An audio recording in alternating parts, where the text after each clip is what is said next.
জ্বর হয়েছে আজকে 5 দিন। প্রথমে আমরা যখন জ্বর হয়েছে তখন মানে ডিসপেন্সারি থেকে ওষুধ নিয়েছিলাম। আপনার অ্যান্টিবায়োটিক ওষুধ দিচ্ছে প্লাস এই যে সাপোজিটর দিচ্ছে আর নাফা দিয়েছিল। পরে ওগুলো 2 দিন খাওয়ানোর পরে আর বারবার শুধু বমি করতেছে, একটু পানিও মুখে দেয় না। পরে আপনার অনেক রাত্রে আপনার অনেক জ্বর, গায়ে প্রচণ্ড জ্বরও কমাতে পারতেছি না। স্নান করাইতেছি, তারপরে আপনার শরীর মুছতেছি, তারপরে জ্বর কমতেছে না। পরে আমরা তাড়াতাড়ি একটা মানে প্রাইভেট ক্লিনিকে নিয়ে গেছি। ওইখান থেকে আমাদেরকে ট্রান্সফার করে মাওতাল মেডিকেলে নিয়ে গেছে, বুঝছেন। ওই মাওতাল মেডিকেলও আমরা ডাক্তার পাই নাই, মানে অনেক রাত্রে, তখন 12:30 প্রায় 1টা বাজে গেছে গা। পরে ওইখান থেকে আমরা করে ট্রান্সফার করে ঢাকা মেডিকেল পাঠাইছি। পরে ওইখানে ঢাকা মেডিকেল আমরা মনে করেন ইমার্জেন্সি ইয়েতে যাইয়া পরে রক্ত টেস্ট করে আর পজিটিভ পাইছি। পজিটিভ পাওয়ার পরে ওনারা বলছে যে মানে যেটা হয়েছে এটা মোটামুটি ঠিক আছে, কিন্তু ও তো খাবার খেতে পারছে না দেখে ওর প্রেশার লো হয়ে গেছে গা। পরে আমাদেরকে এখানে এই মহাখালী মেডিকেলে ট্রান্সফার করছে। পরে আমরা গতকালকে প্রায় 12টা বা 12:30 বাজে মেডিকেলে আসছি। মেডিকেলে আসার পরে ম্যাডামের সাথে কথা বলছিলাম, ডাক্তারের রিপোর্টগুলো দেখাচ্ছি। ডাক্তার বলছে যে আমরা যদি বাসা যাই ট্রিটমেন্ট করি তাহলে কিন্তু হবে না, কারণ বাচ্চা তো খাবার খেতেছে না। তাহলে প্রেশার যদি আবার লো হয়ে যায় তাহলে তো প্রবলেম। ইচ্ছে বলো আমরা যদি 2-3 দিন যদি মেডিকেলে থাকি তাহলে আমাদের বেটার হবে আর কি। এই জন্য আমরা আমার বাচ্চার ভালোর জন্য গতকালকে ইয়ে করছি। জ্বর হয়েছে শুক্রবার থেকে, ভোর রাত্রে থেকে এই পর্যন্ত, কিন্তু জ্বর ছিল 5 থেকে 6 দিন। পরে জ্বর, শরীর ব্যথা দুটোটাই ভালো হয়েছে, কিন্তু ডাক্তাররা বলে প্লাটি একটা আছে, ওইটা নাকি কমে যাচ্ছে। যার কারণে আমি ছিলাম ভর্তি জয়দেবপুর হাসপাতাল, গাজীপুর জয়দেবপুরে। ওই জায়গাতে আমাকে রিলিজ করে এই জায়গায় পাঠাইছে। এখন এই জায়গায় আসছি, ওনারা পরীক্ষা টরীক্ষা করতেছে, দেখতেছে নাকি রক্ত দেওয়া লাগতে পারে, এই জন্য এই জায়গায় পাঠাইছে। আর ওনারা বলছে ডোনার রেডি রাখতে, যদি রক্ত প্রয়োজন হয় তাহলে রক্ত দিবে। শরীর এখন মোটামুটি ঠিক আছে, কিন্তু জাস্ট শুধু শরীর দুর্বল, আর কিচ্ছু না। প্রচুর ব্যথা, প্রচুর, মানে এই ব্যথা কারোর সাথে প্রকাশ করার মতো না। আর একটানা 4-5 দিন জ্বর ব্যথা বমি। এখন একটু জ্বর তো আজকে 7 দিনের বেশি জ্বর। তো ওর ব্লাড টেস্ট করে যেটা দেখলাম ডেঙ্গু পজিটিভ। আমরা বিগত দিনে দেখেছি যে ঢাকার যে মশক নিধন যে কর্মসূচি, সেখানে এটা শুধু জনগণের প্রতি মিথ্যা আশ্বাস ছাড়া আর কিছুই না। যেই স্প্রেটা ব্যবহার করে রেগুলার, আমরা দেখি মেশিনে যে স্প্রেটা ডিএনসিসি ব্যবহার করে, সেটা আসলে আমার মনে হয় না যে কোনো ওষুধ এবং জনগণের সেবা করার জন্য। এটা শুধু জনগণের সাথে তামাশা করা ছাড়া আর কিছু না।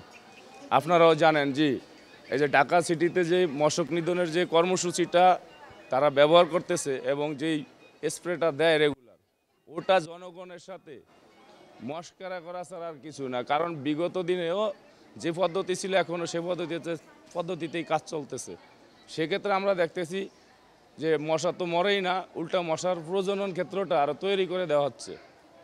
এবং এই হাসপাতালের পরিবেশ যথেষ্ট ভালো। এখানে ডেঙ্গুর চিকিৎসা অনেক সুন্দরভাবে নার্সরা টেক কেয়ার করে। আমার বাসা যাত্রাবাড়ি থেকে আমি আসছি, দেখেন ওইখানের পরিস্থিতি আরও ভয়াবহ। সেখানে আপনার প্রত্যেকটা নালায় নালায় দেখা যায় ডেঙ্গুর প্রজনন হয়। ওইটা ডিএনসিসির যে মশা মারার যে স্প্রেটা ব্যবহার করে, আমার প্রশ্ন যে এটা 17 বছর যে স্প্রেটা ব্যবহার করলো, এটার বেনিফিটটা কি? আমরা সরকারের কাছে এটা জানতে চাই। ধন্যবাদ আপনাকে। আমার ছেলে যে আজকে নিয়ে 4 দিন অবস্থা, কালকে রাত্রে খুব ভয়াবহ অবস্থা। তারপরে এখানে নিয়ে আসছি 12টা বাজে। আসার পরে ডাক্তাররা ইমার্জেন্সিভাবে ওকে সুই দিচ্ছে, স্যালাইন দিচ্ছে, দেওয়ার পরে একটু ভালো। রাত্রেবেলা একটু মানে সমস্যা হয়েছিল, তারপর সাথে সাথে যে সিস্টাররা আসে তারা একটু সলভ করে দিছে। আল্লাহর রহমতে এখন একটু ভালোর দিকেই। যদি বাসায় থাকতো তাহলে উল্টাপাল্টা কিছু একটা হইতো। আল্লাহর রহমতে এখন অনেকটুক ভালো পজিশনে আছে, আলহামদুলিল্লাহ, আল্লাহর কাছে শুকরিয়া। এখন আমি তো টেস্ট করে নিয়ে আসছিলাম, এখন আবার টেস্ট করাচ্ছি। এখন টেস্টের সম্পূর্ণ দিয়ে আসছি, এখন বাকিটা উপরওয়ালার ইচ্ছা কতটা কী হবে। আমি আজকে 4 দিন যাবৎ ভর্তি, কিন্তু আমার রোগ কি রোগ আমি বলতে পারতেছি না। এরা এই যে দিছে, আমার এখানে টিউব দিছে, টিউবের ব্লাড কানেক্ট করে নাই এখনো। এখনও ব্লাড কানেক্ট করতে গেলে এরা কেজি দেয়। হ্যাঁ, ওই সিস্টাররা ব্যবহার এমন নোংরা ব্যবহার ভাবার মতো না। আর কষ্ট আপনার, মাথা পেইন প্রচুর, আর শরীর ব্যথা, আর বমি, জ্বর। ডেঙ্গুর ধরন প্রতি বছরই পাল্টাচ্ছে, তো এবছরও পাল্টাচ্ছে এবং এবছর সবচেয়ে বেশি যেটা চিকুনগুনিয়া রোগীর সংখ্যাগুলোও বেড়েছে, ফলে চিকুনগুনিয়া এবং ডেঙ্গু একসাথে আসছে। তো এই ক্ষেত্রে একটু বিশেষ সতর্কতা অবলম্বন করতে হচ্ছে। আর মৃত্যুহার বেশি হওয়ার কারণ সম্ভবত প্রচুর ডেঙ্গু রোগী আসছে। যখন আগে 10 জন রোগী ছিল, এখন 100 জন রোগী, সুতরাং মৃত্যুহার তো বাড়ার কথা। আর আরেকটা ব্যাপার হচ্ছে যে এবছর আজকের দিনে আমার হাসপাতালে সবচেয়ে বেশি ডেঙ্গু, সুতরাং আমরা এখন ডেঙ্গুর পিক আওয়ারে আসছি এবং আগামী বেশ কিছুদিন গরম পড়বে, সুতরাং এটা ডেঙ্গুর জন্য উপযুক্ত আবহাওয়া। সো রোগী বাড়তে থাকবে এবং রোগী বাড়লে তো ডেথ রেটও বাড়বে। আর তবে মানুষের মধ্যে আরেকটা সমস্যা হয়েছে যে একটা জিনিস বেশি দিন থাকলে মানুষ ওইটা নিয়ে আর সচেতন থাকে না, একটু নেগলিজেন্সি বলেন, যে দেরিতে যাব হাসপাতালে, এবং ইয়াং রোগীও মারা যাচ্ছে এই কারণে। আমরা সবসময় বলি শিশু, বয়স্ক এবং যাদের অন্যান্য অসুখ আছে, গর্ভবতী, এরা সবসময় ঝুঁকির মধ্যে থাকে।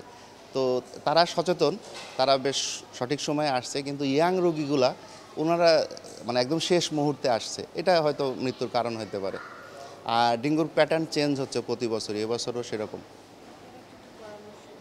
আচ্ছা, আমরা জ্বর হলেই এখন ডেঙ্গুর কথা চিন্তা করতে হবে। হ্যাঁ, এবং চিকুনগুনিয়াতে আপনার হয়তো রুগী ভোগে কিন্তু মৃত্যু হার কম, কিন্তু ডেঙ্গুতে মৃত্যু হার বেশি। সুতরাং জ্বর হলেই আপনাকে মনে করতে হবে আপনি ডেঙ্গু আক্রান্ত মনে করে আপনি সাথে সাথে প্রথম দিনেই হাসপাতালে চলে আসেন।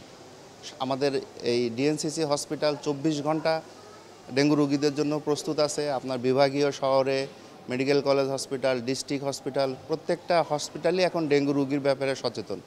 দিন রাত যখনই হবে আপনি তখনই চলে যান, আপনি জাস্ট পরীক্ষা করে ডেঙ্গুর জন্য আগের থেকে চিকিৎসা নেওয়া শুরু করেন, তাহলে বাঁচবে।